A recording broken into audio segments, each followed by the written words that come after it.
Okay, integration by parts is one of these techniques that allows us to integrate two functions where they look like they're being multiplied. So where it comes from is the product rule.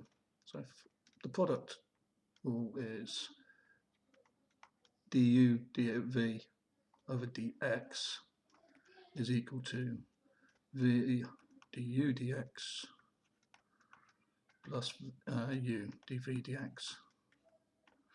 You probably find that's written the other way around for a lot of people. I tend to do it this way around because it leads to me remembering this a little easier. The order in which the function, because this would be my v and that would be my u. So the quotient version works. Trying to use this to convert the quotient version, I've never seen anyone manage to do it, so I'm assuming there's major problems and better techniques for doing it. So what we've got is we've got the standard product rule, and what we do with it is we're going to rearrange it so that we've got a function that we can work with. So I'm going to take the u dv dx and put the v du dx on the other side.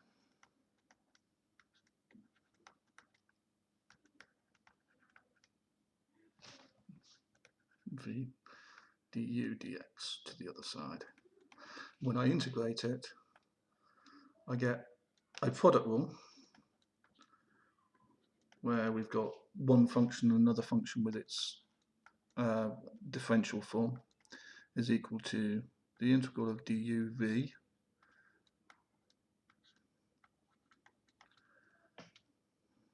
and we'll integrate that with respect to x, and notice integrating the differential will give you the original function, integral of v du dx with respect to x.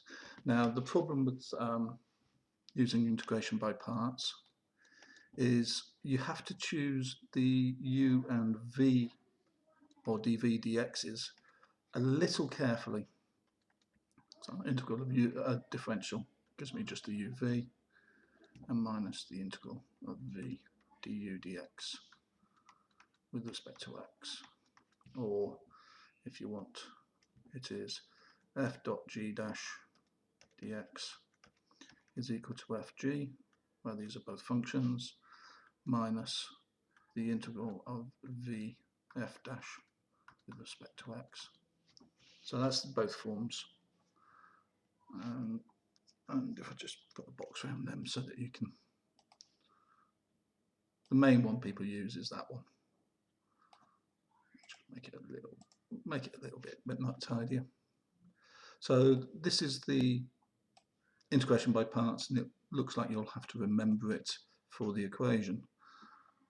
Let's see if I can do it that way. There you go. So let's come back into the function and we'll do a few examples. The reason I've got the P3 one up here is, remember, we've got some nice useful reverse ones here that can help us with what look like product questions. Now I'll take you through the thought process that's needed as well for choosing which one should be u and which one should be v. So I want to integrate x cos x with respect to x. And what I need to think about is what's happening. So I don't want to keep getting this integral coming along. I want to lose that integral, and you might have to integrate once or twice. Normally, it's not uncommon to do 2 cycles of integration by parts. But we need to choose our u and v functions so that this term starts to disappear. So we're looking for something where the u will eventually disappear down to, by repeated differentiation, will disappear to 0, and that will kill this term out completely. A lot of the time, the choice for v is something which will be cyclic, so it'll be the log, or it'll be sorry, or it'll be the integration of an exponential. So in this case, repeated differentiation of x eventually goes to 0. Doesn't matter how many times you differentiate it, it will eventually go to 0. So this is now going to be my u. That's my choice for u. The integration, which is needed to turn dv dx into v, is going to follow a cycle. So it's going to follow the cos, the sine, cos, minus sine, minus cos pattern. And this time we're actually going integration, which is the other way around. And that's just going to keep going round and round and round. But because this one disappears to 0, we don't need to go too far. Okay, so that's why I've chosen u to be x and dv dx to be the cos of x. Write down the partners, so I want du dx, which goes down to 1, and I want the function v, which goes up to being from cos x becomes sin x. Okay. Now we put it into the expression, so we get uv, so we get v, u is x times v, which is sin x, minus the new integral of sin x with respect to du dx, which is 1. So we're going to have to do another one here, or recognise that we can integrate this. So we can do x minus sin x, x sin x, sorry, minus integrating sin x gives me minus cos x. And now we get a constant of integration at the end for all of it. The 1 just disappears into a constant times the sin x. So the integral of that one is x sin x plus cos x plus some constant c. If we hadn't done it that way round, if I get my u and the v the wrong way round, I get u is cos x, dv dx becomes the x, so the integral is going to be x squared over a half, and the du dx is minus sin x. And what's going to happen is I'm going to wind up with a pattern where this keeps going round. So if I've chosen the wrong,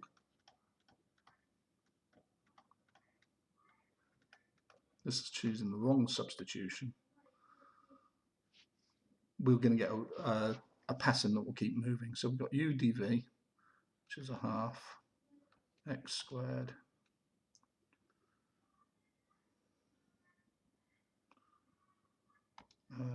cos x minus the integral of v 1/2 x squared and the differential times a minus sin x. And if you look at that, it's getting worse, it's not getting better. And if you kept making the same mistake, you keep going round and round and round. If you flip that round, you're going to wind up getting extra terms, but they should start cancelling out to come down to an expression like that one. Okay, let's move into a couple of other ones with a few other examples. So we'll do that example number 2. So I want to do the integral, and they're now putting up front Newton's notation, integrated a capital letter of x squared log x dx. We need to think which one do we want to differentiate and which one do we want to integrate to make things disappear. Now, the choice here is a little bit more obscure. They've given us a clue here, but part of the thing I don't like is what happens when I integrate the log x. So if we integrate ln x, we should realise the integral of, actually we haven't done the integral, that's probably a big clue. We have done the integral, but only as a question. If we tried doing the differential of log x, what does happen for us, which is quite nice, is we get a 1 over x. which will actually help us cancel some of the terms that go on in here. So the choices you make, they may actually say by substituting this for u, and we can put in values going through. So in this case, the thing I like to be able to look at is, do I know how to integrate this second function? Not as a standard integral. So that makes it a candidate for being the differential. The integral of log x is complicated.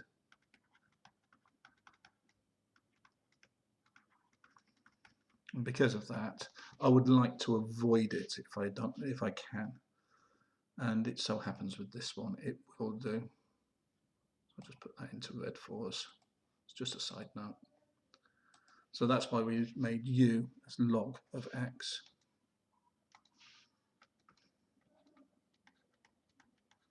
Which gives me du dx is 1 over x. And this is now starting to look like, oh, what I'm going to get as an integral in a minute is going to be some form of polynomial. So we've got x squared. So that's dv dx. So my v is going to be 1/2 of x cubed. And when we look at the pattern, let's copy it from that bit. I'm not going to take all of it all the time, I'm just going to keep this one handy. But it is in the formula booklet. So I'll keep that handy. So we now want to do the integral my integral is now uv is going to give me 1/2 x cubed dot the log of x minus v du dx. So v is 1/2 x cubed. This is integrated. Du dx is 1 over x. And now I've got a simple polynomial to integrate, which I can do. Okay, so because we can't integrate this log x, there's one reason not to do it, but when we differentiate it, the complex formula disappears and we now have some simpler terms. So let's go through the pattern. This stays the same, so it's 1/2 x cubed log of x, and this is going to cancel down to 1/2 of x squared. Integrating that gives me minus 1/6 of x cubed, because this is 1/2 x squared integrated plus a constant.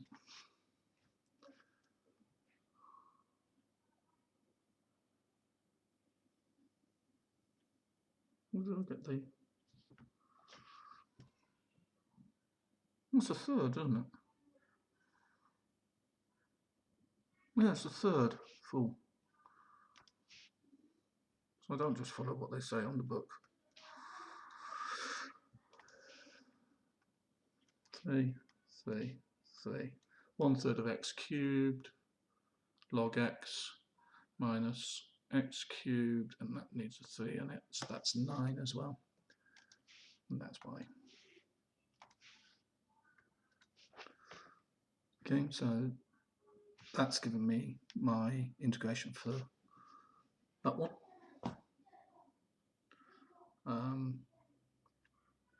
So it is possible that you can do an integration of parts repeatedly,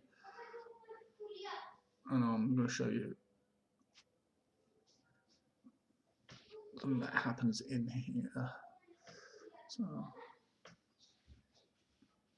example number 3, we want to do the integral of x squared e to the x dx.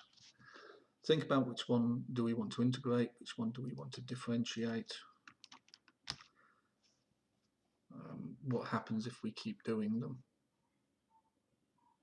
Just want to move that so it's a little bit closer.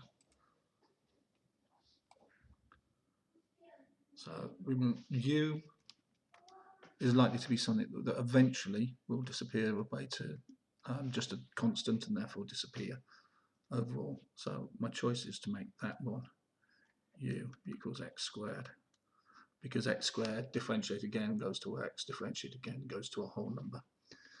The e to the x just becomes another integral of e to the x.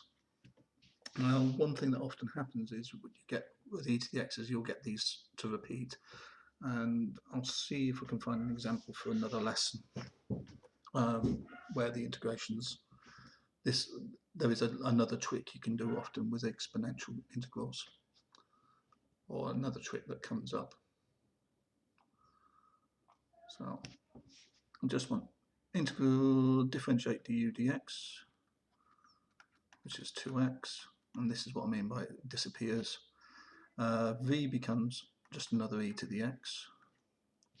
So my integral is uv, so it's x squared e to the x,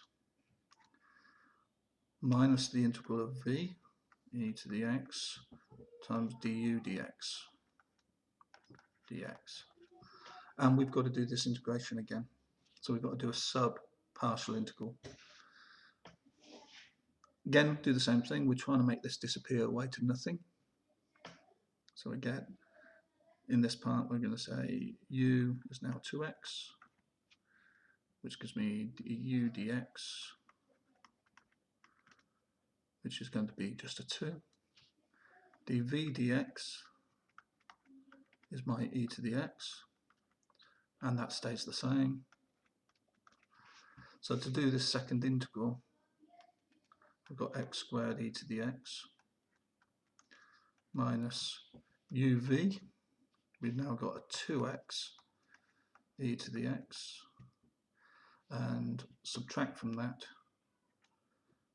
a v. Sorry, we're going to subtract all of this, so we need to be careful with our signs. Okay. We're subtracting this whole integral, so I'm putting it inside a bracket that I can deal with, and we want v, which is e to the x, du dx is 2 with respect to x. Now we've got down to the point where this is no longer needing integration by parts. This is a standard integral. So we now get ex squared to the x minus 2x e to the x, minus minus is a plus, 2 times e to the x plus some constant. And you could actually tidy it up into a factorised form, but they're perfectly accepting these sorts of answers. What are we doing?